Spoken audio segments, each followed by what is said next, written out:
India's number 1 varicose veins hospitals ఐబీసీను సంప్రదించండి. మీ నొప్పి లేని ప్రయాణాన్ని ప్రారంభించండి. నమస్కారం, వెల్కమ్ టు సుమన్ టీవీ. నేను గీతాంజలి. ఇవాళ మనతో పాటు ఉన్న అతిథి శ్రీ గురు కరుణామయ్య గారు ఉన్నారు. వారితో మాట్లాడి కొన్ని అమూల్యమైన విషయాలు తెలుసుకుందాం. గురువు గారితో మాట్లాడదాం. గురుగారు నమస్కారం అండి. ఎలా ఉన్నారండి? చాలా నిజంగా అమ్మకే కృతజ్ఞతలు చెప్పుకోవాలి. మళ్ళీ మీ విలువైన సమయం మాకు కేటాయించినందుకు, ఈ అవకాశం దొరికినందుకు. ఎన్నో సందేహాలు చాలా అంటే అవన్నీ నివృత్తి చేస్తూ వచ్చారు. అవి చిన్న చిన్నవే అయినా చాలా పెద్దవి జీవితంలో. అలా చాలా వరకు ప్రేక్షకులు కూడా వాటిని విని ఆచరిస్తున్నారు, ఆ పూజలు అవి చేసుకుంటూ ఉన్నారు. అందులో భాగంగా మరికొన్ని ప్రశ్నలు మా ముందు ఉంచారు, అవి నేను మీ ముందు ఉంచుతున్నాను. ఇందులో భాగంగా వారాహి అమ్మవారు నవరాత్రులు ప్రారంభమవుతున్నాయి. ఎక్కడ చూసినా ఈ అమ్మవారి గురించే. వారాహి అమ్మవారు ఇలా అట, తాంత్రికమైన పూజలు చేయాలంటారు కొంతమంది, లేదు సాధారణమైన పూజలు చేయాలని కొంతమంది. అసలు అమ్మవారు ఎవరు, వారాహి అనే పేరు ఎందుకు వచ్చింది, లక్ష్మీ అమ్మవారైనా, పార్వతీదేవియా, లేకపోతే సరస్వతీదేవియా, అసలు ఆదిపరాశక్తి, ఇలా ఎన్నో సందేహాలు ఉన్నాయి. అసలు ముందుగా వారాహి అమ్మవారు ఎవరు, ఆవిడ విశిష్టత, ఆవిడ అవతార విశిష్టత తెలియచేయండి. మంచి ప్రశ్న అడిగారు.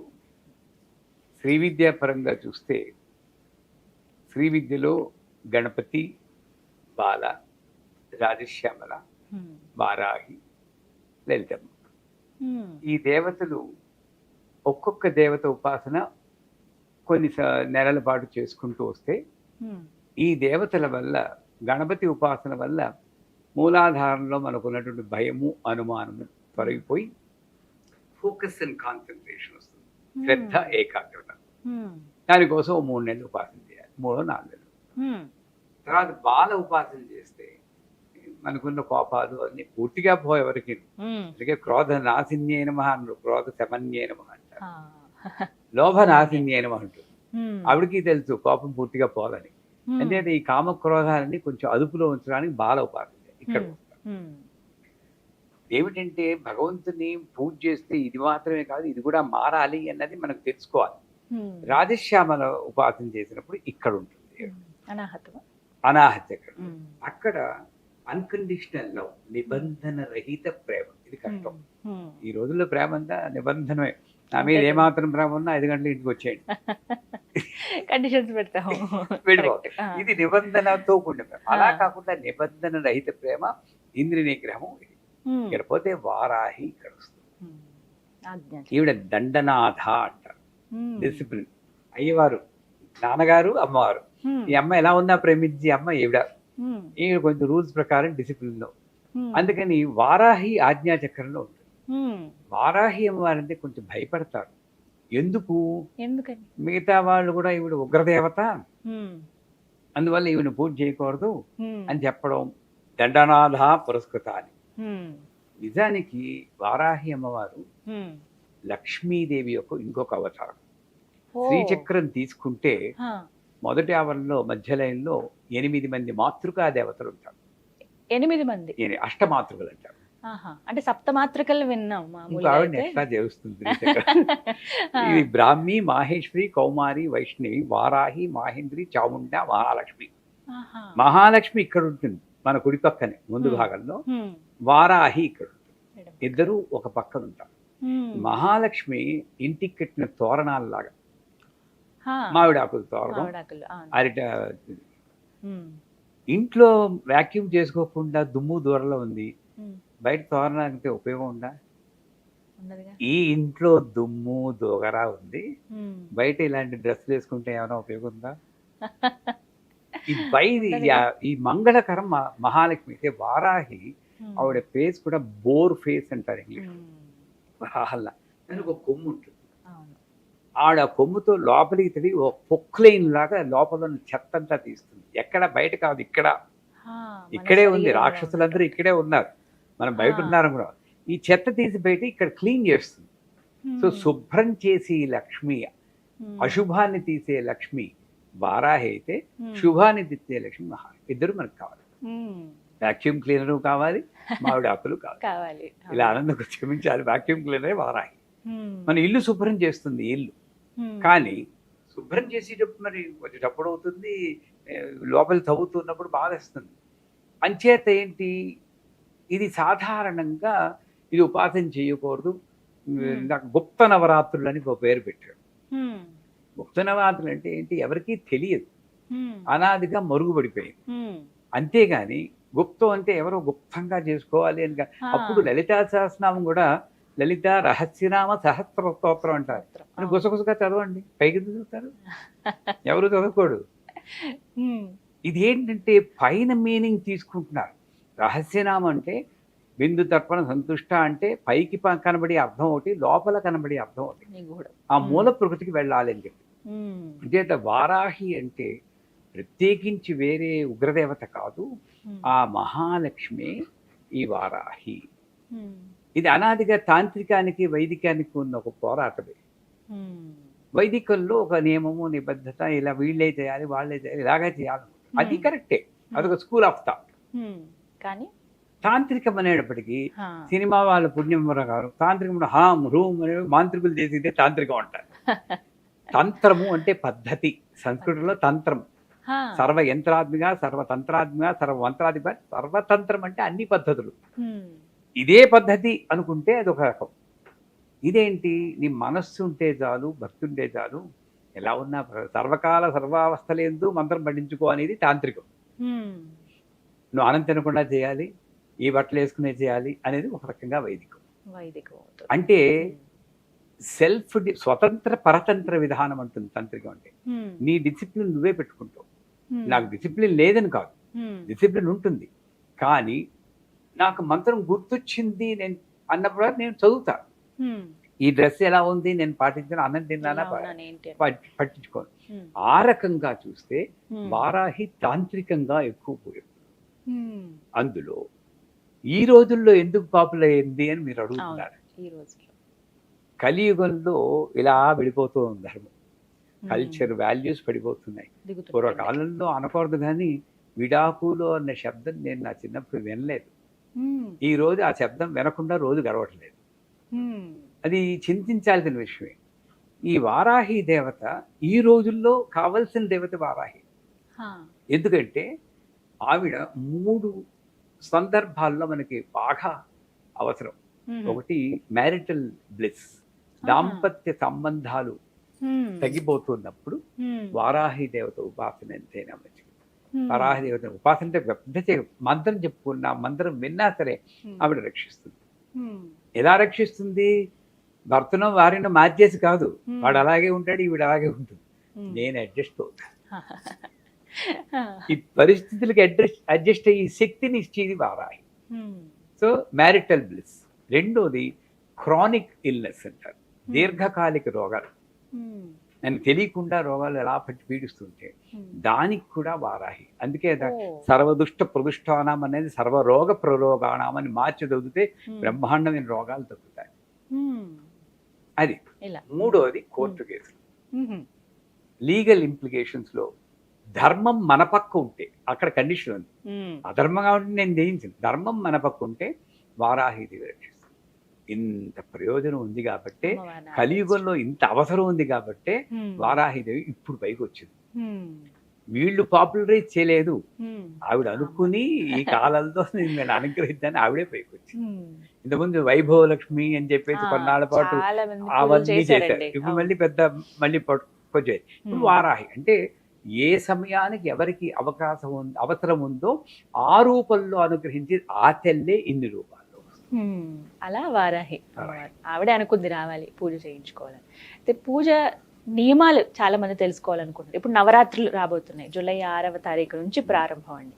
అసలు ఏ విధంగా చేయాలి? అమ్మవారిని ఎవరు కొలవచ్చు, ఎవరు దూరంగా ఉండాలి? ఇది కూడా ఒక ప్రశ్న. ఇంట్లో పూజ చేసుకోవద్దని కొంతమంది, కేవలం ఆలయాలు ఉన్నప్పుడు పీఠాలు ఏమైనా ఉన్నప్పుడు అక్కడికి వెళ్ళి చేసుకోండి అని. ఇంటి దగ్గర అయితే మళ్ళీ ఆ దుష్ప్రభావాలు కూడా ఉంటాయి, మీరు సరిగ్గా చేయకపోతే అవి కూడా ఎదుర్కోవాల్సి ఉంటుందని ఇలా కొన్ని సందేహాలు అడిగారు. వాటి గురించి వివరణ. ఇంట్లో పర్సు పోయింది అనుకోండి, ఊళ్ళో వెతుకుతారా, ఇంట్లో వెతుకుతారా? ఇంట్లోనే వెతుకుతాం. ఎక్కడ ప్రాబ్లం ఉందో అక్కడే సొల్యూషన్. అంతే. ఇంట్లో గొడవలు ఉన్నాయి, మనశ్శాంతి లేదు, నేను గుళ్ళోకి వెళ్ళి పూజ చేసుకుంటే ఎలా అవుతుంది? ఈ వారాహి దేవత ఎక్కడ ప్రాబ్లం ఉంటుందో అక్కడ సాల్వ్ చేసి దేవత అది. మనకేమిటి, ఈవిడ ఉగ్ర దేవత, ఈవిడ ఇంట్లో చేయకూడదు. మరి బెజవాడ కనకదుర్గ కూడా మహిషాసుని సంహరించినప్పుడు ఇలా ఆవిడ పూజ చేసి నరసింహస్వామి ఈవిడికన్నా భయంకరంగా సింహం ఆకారంలో ఉంటారు. అటువంటి నరసింహస్వామిని కూడా ప్రహ్లాదుడు భయపడకుండా ఇలా ప్రార్థించేటప్పుడు ప్రసన్నవదంతో ఉన్నాడు. మనకేమిటంటే ఈ ఉగ్రం చూసేటప్పటికీ అది ఎవరి మీద ఉగ్ర స్వరూపం చూపించింది అన్నది మనం మర్చిపోతున్నాం. విశుక్ర ప్రాణహరణ వారాహి వీరనందిత అంటుంది లలితా సహస్రనామం. విశుక్రుడు అంటే ఎవడు? శుక్రం లేనివాడు విశుక్రుడు. అంటే ఈ మలినాలతో నిండి చైతన్యం లేకుండా ఎప్పుడు అరుస్తూ కోపంతో తామసిక శక్తితో ఉంది. చైతన్యం లేకుండా ఉన్న వాళ్ళకి వాళ్ళలో ఉన్న తామస శక్తిని దునుమాడడానికి సంహరించడానికి అవతారం వచ్చింది. తప్పదు. దొంగాడిని వెళ్ళిన ఆయన అంటే ఊరుకుంటే పోతావా పోవా అనాలి. పోతావా పోవా అన్నంత మాత్రం ఈవిడ ఉగ్రరేపు దేవత కాదు కదా. అంచేత ఈవిడలో ఉగ్రం దేని మీద అంటే మనలో ఉన్న కోపం మీద, మనలో ఉన్న ఈర్ష్య మీద, అసూయ మీద ఉగ్రం కావాల్సింది. అంచేత కేవలము ఉగ్ర స్వరూపం కాబట్టి ఇంట్లో పూజ చేసుకో. శనీశ్వరుడు దీపం కూడా ఇంట్లో వెలిగించకూడదు అంటాడు. అదేలో గుళ్ళో వెలిగించాలి. ఇవన్నీ ఒక మిస్నోమర్స్ అనే నా దృష్టిలో. ఎందుకంటే వారాహి ఉపాసన నేను రోజు మేము చేస్తాం, మా శిష్యులు అందరూ చేస్తారు. వాళ్ళందరూ బాగానే ఉన్నారే. నువ్వు పూజ చేసినా చేయకపోయినా జరుగుతూనే ఉంటుంది. దీనికి దానికి లింకులు పెట్టేస్తుంటూ ఉంటాం. అంచేత జూలై 6 నుండి జూలై 14 ఆషాఢ శుద్ధ పాడ్యం నుండి ఆషాఢ శుద్ధ రావం వరకు ఈ వారాహి. గమనించాలంటే ఆషాఢ మాసం శూన్య మాసం, పెళ్లిళ్ళు చేయరు. అవునా కదా? ఏ పండుగలు పెద్ద ఉత్సవాలు ఏముండవు. ఇక్కడ శూన్యంగా ఉన్నప్పుడు వచ్చి ఇదే వారాహి. అక్కడ కూడా మనకి పండుగలు ఎక్కువ ఉండదు. శ్రావణ మాసం వస్తేనే అప్పుడు కళకళలాడుతూ మళ్ళీ వినాయక చవితి ఇవన్నీ వస్తాయి. వరలక్ష్మి వ్రతాలు, వినాయక చవితి, తర్వాత దసరాలు. ఈ శూన్యంగా ఏ భక్తి ఏమీ లేకుండా ఉన్నప్పుడు మైండ్ అటు ఇటు వెళ్ళడానికి ఛాన్స్ ఉంది. అందుకని శూన్యమాసంలో ఉన్న నన్ను ఉద్ధరించడానికి వచ్చినటువంటి లక్ష్మీదేవి వారాహి. అందుకని ఆషాఢంలో వస్తుంది. ఆషాఢ శుద్ధ పాడ్యం నుండి ఆషాఢ శుద్ధ నవం వరకు ఈవెంట్ని ఉపాసన చేయడానికి చాలా మంత్రాలు ఉన్నాయి. ఆ మంత్రాల పేర్లు విని కూడా మన వాడు భయపడిపోతుంటారు. ఉంటాయి మరి. బృహద్వారాహి, లఘువారాహి, కిరాత వారాహి, ధూమ్ర వారాహి, స్వప్న వారాహి అని. కిరాత వారాహి ధూమ్ర అమ్మమ్మ అనుకుంటాం. వాటి జోలికి మనం వెళ్ళద్దు. లఘువారాహి ఉంది కదా, ఐం గ్లౌం వారాహ్యే నమః, ఇది లఘువారాహి. ఇది అందరూ అంటారు ఎవరు మంత్రాలు ఇలాంటి పైకి చెప్పకూడదని. అసలు అకారాది క్షకారాంత మాతృకావర్ణ స్వరూపిణి వైఖిరి వాక్ స్వరూపాయనవ అని లలితా సహస్రనామంలోను త్రిశతిలోను అన్నిట్లోనూ చెప్తుంది. మీరు ఏం మాట్లాడినా ఆ నుండి క్ష వరకు అది మంత్రమే ఉంటుంది. మంత్రం బయటికి చెప్పకూడదు, మాట్లాడకుండా ఒప్పుకోవాలి నిజానికి. అంచేత ఈ వారాహి దేవతని ఈ 9 రోజుల్లోనూ 16 ఉపచారాలు పూజ చేసి, లేదు నాకు రాదు 5 ఉపచారాలు గంధ పుష్ప ధూప దీప నైవేద్యం, ఐం గ్లౌం వారాహ్యే నమః, ఐం గ్లౌం వారాహ్యే నమః అనుకుంటూ చేసి వారాహి అష్టోత్తరం ఉంది. ఆ అష్టోత్తరంతో పూజ చేసి ఈవిడికి నైవేద్యం. ఇక్కడ కూడా ఏమిటంటే ఆవిడికి అదంటే ఇష్టం, ఈవిడికి ఇదంటే ఇష్టం, మనకున్నట్లే ఇష్టాలు పెట్టేందుకు తృప్తి పడిపోతూ ఉంటాం. ఇక్కడ ఆవిడికి ప్రీతి లేదు, అప్రీతి లేదు, ధర్మము లేదు, అధర్మం లేదు. వీటికి అన్నిటికీ అతీతం, రూపాతీత, గుణాతీత, నామాతీత, తత్వాతీత, అతీతమైన భగవంతుని పట్టుకొని ఆవిడికి ఇదంటే ఇష్టం అంటే. కానీ ఇక్కడ రక్తవర్ణ మాంసనిష్ట గుడాన్న ప్రీతమానస అని లలితా సహస్రనామం. మాంసనిష్ట అంటే మాంసం అంటే ఆవిడికి ఇష్టం అని. మాంసం అంటే చికెను మటను కాదు. నాలో ఉన్నటువంటి అహంకారమే నాకు ఒక రూపం కలిగిస్తూ ఉంటుంది. ఈ మాంసమే ఇది అహంకారం. నేను పురుషుణ్ణి అని అహంకారం, నేను ఫలానా అని అహంకారం. ఇవన్నీ ఒక రూపం కలిగి. న్యాయంగా ఇవన్నీ తీసేయండి. అందరిలో ఈ మాంసాన్ని తీసేస్తే అస్థి పంజరమే. అవునా కదా? అన్నీ ఒకలాగే ఉన్నాయి. ఐడెంటిటీ కలిగించేది మాంసం. ఈ ఐడెంటిటీ అన్న అహంకారాన్ని తీసేస్తుంది కాబట్టి ఆవిడ మాంసం ఇష్టం అన్నాడు. కానీ ఆవిడకి ఇష్టం కదా, నేను మాంసం పెట్టలేను కదా. మాంసానికి ప్రతీకగా మినపగారెలు పెడతారు. పెట్టి మళ్ళీ ఉగ్రదేవత కదా ఎందుకంటే ఒక తేనె చూపు వేస్తాం. తేనెలో ముంచెల్లిన గారెలు ఆవిడకి నైవేద్యం పెట్టి, లేదా ఆవిడ కోపం ఉగ్రం, మన కోపం మీద ఆవిడ కోపం చూపించాలి కాబట్టి ఎరుపు రంగు అంటే ఆవిడకి ఆవాహన ఎక్కువగా అవుతుంది కాబట్టి దానిమ్మ గింజలు నైవేద్యం పెడతారు. ఈ దానిమ్మ గింజలు కానీ మినపగారులు కానీ తేనెలో ముంజలు కానీ నైవేద్యం పెట్టి యథావిధి పూజించి ఈ 9 రోజుల్లోనూ సువాసిని పూజ అని చెప్పి మీకు తెలియదు, అందరూ సుహాసిని పూజ అంటారు, తెలియకూడదు. సుహాసిని అంటే కమలాసన్ వాళ్ళ అన్నగారు కూతురు, గారుహాసన్ కూతురు. అందరూ తెలియకుండా సుహాసిని పూజ అంటారు. ఇది సువాసిని పూజ. ఆ సువాసిని అంటే అక్కడ కూడా మిస్నోవర్, కాస్త అందంగా ఇలా పట్టుచీరలు కట్టుకుంటే వాళ్లే సువాసిని అనుకుంటారు. ఈ ఆకారంతో కాకుండా సువాసన అంటే మంచి కర్మలు మంచి ఆలోచనలో ఉన్న ప్రతి వాళ్ళు సువాసనే. అది పూర్వ సువాసన ఇప్పుడు సువాసన కూడా పట్టించుకోకూడదు న్యాయంగా, కానీ సువాసిని అంటే ఇది అనకుండా ఆ నియమాన్ని దాటుకొని, ఈ అడ్డుని దాటుకొని మంచి ఆలోచనలో ఉన్న వాళ్ళని పిలిచి ఇంకే ఆలోచన లేకుండా ఆ కాళ్ళకి పసుపు రాస్తుంటే చూస్తూ ఉంటాం కదా మన ఇళ్లలో. ఈ శ్రావణ మాసం వస్తుంది, బుట్టల్లో బత్తాయిలన్నీ పట్టుకుని మెట్లు ఎక్కుతూ పోతూ ఉంటారు. అన్నీ బాగుంటాయి, కానీ వాళ్ళ జీవితాల్లో మార్పు రాదు. ఎందుకు? అక్కడికి వెళ్ళి కాళ్ళకి పసుపు రాస్తూ మీ అబ్బాయి పెరుగుందమ్మా, లేదు తల్లి ఏం చేస్తాం, ఇలా కబుర్లు చెప్పుకుంటూ చేసి సువాసిని పూజ ఎలా సువాసిని పూజ అంటే సువాసిని పూజ చేసినప్పుడు ఆవిడ్ని మాట్లాడకుండా కూర్చోమనాలి. అమ్మ కళ్ళు మూసుకుని కూర్చొని అమ్మవారిలా కూర్చోడు తల్లి అని జపం చేసుకోండి. నేను కూడా ఇంకొక ఇతరమైన విషయాలు మాట్లాడకుండా ఆ పాదాలకి పసుపు రాసి చక్కగా బొట్టు పెట్టి ఆవిడ పీకేయకుండా ఎలా పీకేయకుండా ఆ పువ్వులేవో ఒళ్ళో పెట్టి ఆ సువాసినికి యథాశక్తి మన శక్తి కొలిది పూజ చేసి చీరవ జాకెట్ ఏదో ఇచ్చి చేయడం. చేశాక మూడో నియమం ఏంటంటే వారాహి తర్పణాలు ఉన్నాయి. ఇక్కడ తర్పణం అనగానే పోయిన వాళ్ళే మనకు గుర్తు, అవునా కాదు? తర్పణం అంటే వాడికి, కానీ తర్పణం అంటే దేవతర్పణం, ఋషి తర్పణం, పితృతర్పణం అని 3 తర్పణాలు. తర్పణం అనేది ఇది తర్పణం అంటే, తర్పణం అంటే నా ఆనందాన్ని కృతజ్ఞతని తెలుపుకోవడానికి చేసే ప్రక్రియని తర్పణం అంటారు. పితృతర్పణాలు కూడా తాతగారు చాలా థ్యాంక్స్ అండి, మా నాన్నగారు అమ్మగారిని ఇచ్చారు, మంచి జీవితాన్ని ఇచ్చారు, థ్యాంక్ యూ వెరీ మచ్, పితృతర్పణం. దేవుడా థ్యాంక్స్, దేవతర్పణం. గురువా థ్యాంక్స్, ఈ కృతజ్ఞతాపూర్వకంగా ఇది తర్పణం. అంచేత వారాహి దేవత కూడా శూన్యమాసంలో వచ్చేవాడికి అమ్మా నా జీవితాన్ని రక్షిస్తూ ఉండు తల్లి, థ్యాంక్ యూ వెరీ మచ్ అనుకుంటూ పంచామృతాలు.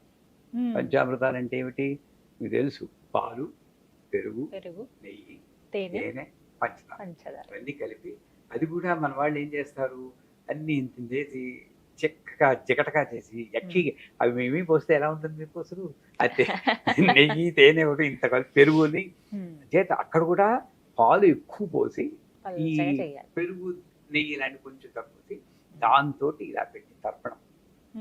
ఐంగ్లం వారాహీనవ తర్పయానం, ఐంగ్లం వారాహీనవ తర్పయానం. దీనికి దీక్ష అక్కర్లేదు, భయపడక్కర్లేదు.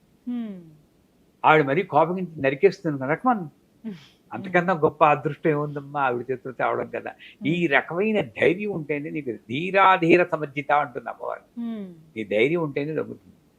హిందీలో కూడా దిల్వాలే దుల్హనియా లే జాయేంగే, నువ్వు దిల్వాలేవా లేక అధీరుడు వాళ్ళది దుల్హన్ నీకు దొరకాలా లేదా అని నిర్ణయిస్తుంది. ధైర్యంగా నువ్వు పూజ చేయి. ఐంగులం వారాహినం తప్పేయాలి చేసి చివరిగా కండిషన్ ఏంటంటే, ఉత్తప్పుడు ఎలాగా అందరి మీద అరుస్తూనే ఉంటాం, ఆ 9 రోజులైనా కాస్త నోరు అదుపులో పెట్టుకుని ఎవరి మీద అరవకుండా శాంతి. ఇది చాలా కష్టం, బూర్లు పులిహార్లు ఎన్నైనా చెప్పి ఇలా పూజ చేస్తున్నప్పుడు కూడా ఏదో ఒకటి ఉంటుంది. కనీసం 9 రోజులు పూజ మన నోరు అదుపులో ఉంటుంది, ఎవరిని అరవకుండా ఇలాగ మీలాగా మంగళకరంగా అలంకరించుకుని మంగళకరమైన ఆలోచనలతో మంగళకరమైన వాక్కుతో మంగళకరంగా నవరాత్రులు గడిపితే తప్పకుండా ఆ మహాలక్ష్మి వారాహి రూపంలో మన సంసారాల్ని రక్షిస్తుంది, అందులో సందేహం లేదు. చక్కగా వివరించారు. అయితే ఇంకా కొన్ని సందేహాలు ఉన్నాయి.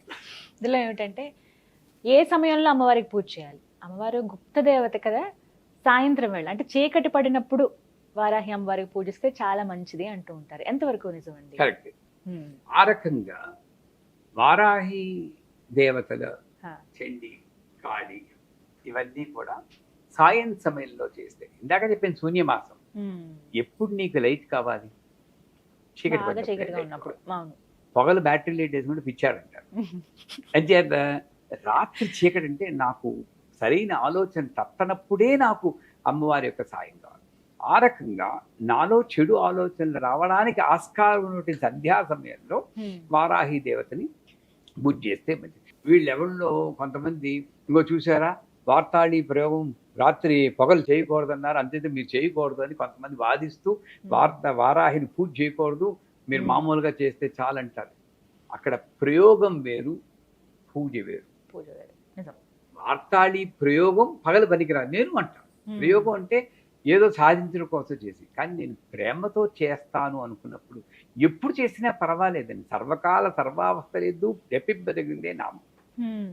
కానీ విశేషంగా నాకు ఫోకస్, కాన్సన్ట్రేషన్ ఉండి ఫలితాలు రావాలంటే సాయం సమయంలో ఈ వారాహి పూజ చేస్తే చాలా మంచిది. అలాగని రాత్రి అందరూ పడుకున్నప్పుడు రామ్ హ్రీం హ్రూమ్ అని కేకలు పెట్టారంటే అది మంచిది కాదు. మరి అర్ధరాత్రి కాదు, ఏదో సాయం సమయంలో సూర్యాస్తమైన సమయంలో వారాహి దేవతని పూజ చేస్తే చాలా మంచిది. అలాగే ఫోటో అమ్మవారి పటం పెట్టుకుని పూజ చేయాలంటారు. సాధారణంగా ఏంటంటేనండి, ఏదైతే ఉంటుందో దేవుడి గది, అక్కడ అమ్మవారి ఫోటో ఉంటుంది, అక్కడ డైరెక్ట్గా దీపం పెట్టేసి అందరు దేవుళ్ళతో పాటు చేయాలా, సెపరేట్గా పీఠం పెట్టుకుని అలా అమ్మవారిని పూజిస్తే మంచిదా? వారాహి దేవత అన్నా, లక్ష్మి అన్నా, సరస్వతి అన్నా, దుర్గన్న అన్నీ ఒకటేనర్రా. ఈ సందేహాల నుండి బయటపడాలి. అమ్మవారు 11వ చాప్టర్లో 10వ చాప్టర్లో చెప్తుంది, ఏకైవాహం జగత్యత్ర తృతీయా కామమా పరా పశ్యేత దుష్ట అని ఆ రాక్షసుని తిరుగుతుంది. రాక్షసు అంటాడు, బ్రాహ్మీ మాహేశ్వరి ఇంతమంది ఆడవాళ్ళని పెట్టుకుని యుద్ధం చేస్తున్నావు, ఇల్లుంటే ఒక్కదాన్ని రా నేను చూసుకుంటానంటాడు. పిచ్చాడా, వీళ్ళందరూ నేనేనరా, నా విభూతులే వీళ్ళందరూ. ఆ లెక్కకు వస్తే స్త్రీలందరూ నా విభూతులే అంటారు. ఆ ముక్క మొగాళ్ళందరూ పాటిస్తే ఎప్పుడో బాగుపడుతుంది లోకం. స్త్రీలందరూ నా విభూతులే అని చెప్పింది అమ్మవారు. ఆడవాళ్ళ రూపంలో ఎవరు వచ్చినా అమ్మవారి స్వరూపమే. అలా అన్నప్పుడు వారాహి దేవతను మాత్రం సెపరేట్గా పెట్టుకుంటే వెలేసినట్టు అవుతుంది. నాకు ఎక్కడ కన్వీనియంట్గా ఉంటుందో, ఏది పూజలు అక్కడే ఆ ఫోటో పెట్టుకుని, అసలు ఇన్ఫ్యాక్ట్ మాకు సమస్యలతో మెసేజ్లు పంపిస్తూ ఉంటారు. మేము వాళ్ళకి ఒకటే చెప్తాం, వారాహి ఫోటోది పెద్దది ఎన్లార్జ్ చేసి, మీ సమస్య ఎంత పెద్ద అయితే అంత ఎన్లార్జ్ చేసుకోండి, 3 అడుగులు 2 అడుగులు చేసి లివింగ్ రూమ్లో పెట్టండి. అంటే టీవీలో ఎక్కడో అది అప్పుడప్పుడు మనం చూస్తూ ఉండాలి. ఎక్కువ సార్లు మన దృష్టి వాటినే పడాలి. పూజ కూడా అక్కర్లేదండి నిజంగా. ఆ వారాహి మంత్రం ఉంటుంది, ఈ మంత్రంలో ఉంటుంది నాదం ఉంటుంది. ఈ నాదం బ్రెయిన్ వేవ్స్ మన సిగ్నల్స్ పంపించి ఆ మనిషిని మారుస్తుంది. ఇది చేస్తే చాలంటాం. చేత వారాహి పూజని ఫోటోనైనా సరే మీరు పూజ గదిలోనే పెట్టుకోండి, అక్కడే చేయండి. కాకపోతే ఎవరైనా నలుగురిని పిలిచి చేయాలనుకోండి, పూజ చిన్నదనుకోండి, అప్పుడు బయట పెట్టుకోండి, పర్వాలేదు. కానీ వారాహి ఉగ్రదేవత కదా, ఆవిడ బయట పెట్టాలి అని వెలేది మాత్రం చాలా. ప్రతినిత్యం పఠించవలసిన మంత్రం ఏమిటండి అమ్మవారిది? అమ్మవారిది సులభంగా అందరికీ భయం లేకుండా ఐం హ్రీం శ్రీం శ్రీమాత్రే నమః చాలు. ఈ పర్టికులర్ గా ఈ టైంలో ఆవిడ వారాహి రూపంలో ఉంటుంది కాబట్టి ఐం గ్లౌం వారాహి నమః. అదే దేవత భాద్రపద మాసంలో గణపతిగా వస్తుంది కాబట్టి గణపతి కూడా ఆవిడే. అందుకే కుంభకోణం వెళ్తే గణేశ్వరి అనే దేవత, వినాయకుడే ఆడ రూపంలో ఉంటారు అక్కడ, మీరు చూసారో. ఆవిడ గణేశ్వరి అంటారు. అక్కడ ఆవిడే కాబట్టి గం గణపతయే నమః అని అప్పుడు పూజ చేస్తుంది. నువ్వు ఏ రూపంలో వస్తే ఆ రూపానికి సంబంధించిన మంత్రం చెప్పి ఆ టైంలో పూజ చేస్తారు. లేదు అసలు ఈ గొడవంతా మనకెందుకు, శ్రీమాత్రే నమః అనే సింపుల్ మంత్రం అయితే ఈ భయం పడక్కర్లేదు. అమ్మా తల్లి నన్ను రక్షించు అని ఆ మంత్రంతో అన్ని పూజలు చేసుకుంటాం. ముఖ్యంగా గుర్తుపెట్టుకోవాల్సిన ఏమిటండి వారాహి అమ్మవారి పూజలో? ముఖ్యంగా గుర్తుపెట్టుకోవాల్సింది చెప్పేది, భయం లేకుండా పూజ చేయడం. రాహ్ అంటే చీకటి, చీకట్లో వా అంటే అభయము, అమృతము, అభయార్థం, వరద అంటారు. నా చీకట్లో నన్ను రక్షించి తల్లి ఈవిడే అని నేను గుర్తుంచుకుంటూ ఉంటాను. నెంబర్ 1. నెంబర్ 2, వారాహి ఆజ్ఞాచక్రంలో ఉంది కాబట్టి నా ఆలోచనల్ని నియమబద్ధంగా వెళ్ళేటట్టు చేసి లక్ష్మీదేవి ఆ వారాహి. ఈ వారాహిదేవి ఇప్పుడు శ్యామాదేవి ఉపాసన చేస్తున్నప్పుడు కొన్ని నియమాలు పెట్టారు. ఆ నియమాలు అంటే ఏమిటి? మనల్ని మార్చడం కోసమే. కృష్ణుడు నలుపు, శ్యామ నలుపు అని చెప్పి నల్ల పిల్లాని గేలి చేయకూడదు అంటారు. ఉత్తప్పుడు వీడు నల్ల పిల్లాని గేలి చేయకరా అంటే వీడు వినడు. నువ్వు శ్యామ ఉపాసన చేస్తున్నావు వాడినైనా నల్ల పిల్ల అనుకురా అంటే అమ్మో శ్యామ ఉపాసన కాబట్టి ఎలాగో ఒకలా వాడిని మార్చడం కొద్దిగా. అసలు ఎప్పుడు కూడా ఎవరిని గేలి చేయకూడదు. అలాగా శ్యామ అన్నప్పుడు ఇలా గేలి చేయకూడదు. అలాగే వారాహి ఉన్నప్పుడు సాధ్యమైనంత వరకు మన కోపాన్ని వారాహి దేవతతో అదుపులో ఉంచుకోవాలి. అయితే వారాహి ఉపాసన చేస్తూ నేను అందరి మీద కోపాన్ని ప్రదర్శిస్తాను అంటే అది అంత మంచిది కాదు. కోపాన్ని అదుపులో ఉంచుకోవాలి. ఆ అదుపులో ఉంచుకోవడానికి ఈ మంత్రం పనిచేస్తుంది. ఏ మంత్రం? ఐం గ్లౌం వారాహ్యే నమః. గ్లౌం అనేది గకార లకారం అంటే గ అంటే గణపతి, ల అంటే లక్ష్మీదేవి యొక్క సౌభాగ్యం. అంటే స్థిరమైనటువంటి సౌభాగ్యం ఏమిటి? మీకు నాకును సంతోషంగా స్థిరమైన సౌభాగ్యం. గ్లౌం అనగానే శాంతం వస్తుంది. ఐం అంటే జ్ఞానం, జ్ఞానంతో కూడిన శాంతమే వారాహి. ఆ వారాహి దేవత ఉపాసన ఇది గుర్తుంచుకుంటూ మనం చేస్తే పూజ చేసేంత ఫలితం ఉంటుందా? ఇలా మంత్రం ఒక్కటే ఉచ్చరిస్తే ఎన్నిసార్లు స్మరించుకోవాలి? అలా అసలు లెక్క లేదమ్మా మంత్రానికి. ఇప్పుడు ఇలా ఆఫీస్ లో ఉన్నప్పుడు, ఖాళీగా కూర్చున్నప్పుడు, ఎప్పుడైనా పర్వాలేదు. ఏమండి, ఒకటి ప్రాణ ప్రయాణ సమయే నారాయణ శబ్ద మాత్రన పునర్జన్మ నశ్యతి అంటే ఏమిటి? ప్రాణం వెళ్ళిపోయాడు నారాయణ అంటే చాలు, ఇంకో జన్మ లేదంటుంది. మనం ఏదో నమ్మకంతో బతుకుతున్నాం అంతే కదా. మనం పుట్టగానే ఈయనే మీ నాన్నగారు అని చెప్తుంది అమ్మ. నాన్నగారిని నేను చూడలేదు, అమ్మే నాకు తెలుసు. మళ్ళీ డిఎన్ఏ శాంపుల్ నాన్నగారిని ఎలా ప్రూఫ్ ఏమిటి నేను అడగలేదే, నమ్మేను కదా. నమ్మకంతో నేను జీవితాన్ని స్టార్ట్ చేశాను. నమ్మకంతో వెళ్ళినప్పుడు సర్వకాల సర్వావస్థలందు జపింపదగితే. ఎందుకంటే ఎప్పుడు పోతుందో ఈ జీవితం తెలియదు ఎవరికి. చాలా మంది, ఒక ఆయన ఎవరు బాత్రూంలోనే వెళ్ళిపోయిన సినిమా యాక్టర్ కూడా మనం విన్నాం. అది విన్నప్పుడైనా సరే ఎందుకు అలాంటి న్యూస్లు వస్తుంటాయితే అప్పటికైనా గుర్తు తెచ్చుకోవాలా, ఎప్పుడు పోతావో నీకు తెలీదు.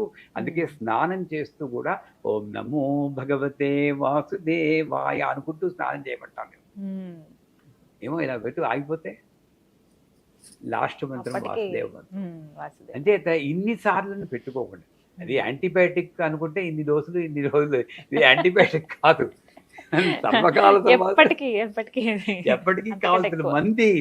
అచేత నియమం అంటూ పెట్టుకొని ఇన్నిసార్లు అన్నిసార్లు కౌంట్ మీద కాకుండా, నాకు మీటింగ్కి మీకు షూటింగ్కి మధ్యలో గ్యాప్ దొరికితే మంత్రం చెప్పుకోండి, బ్రహ్మాండంగా ఉంటుంది. నన్ను నేనే మెస్అప్ చేసుకుంటున్నాను. ఈ టైంలోనే నేను మంత్రం చెప్పాలి, ఈ టైంలోనే పూజ చేయాలి అని. ఎప్పుడైనా సరే సౌందర్య లహరి చదివితే మనకు అర్థం అవుతుంది. ఎప్పుడైనా సరే నాకు ఇంత గ్యాప్ దొరికితే ఆ మంత్రం చెప్పాలి, తప్పే. ఇలా తల్లిని ప్రసన్నం చేసుకోవచ్చు. చాలా చక్కగా వివరించారు గురుగారు. నమస్కారం అండి.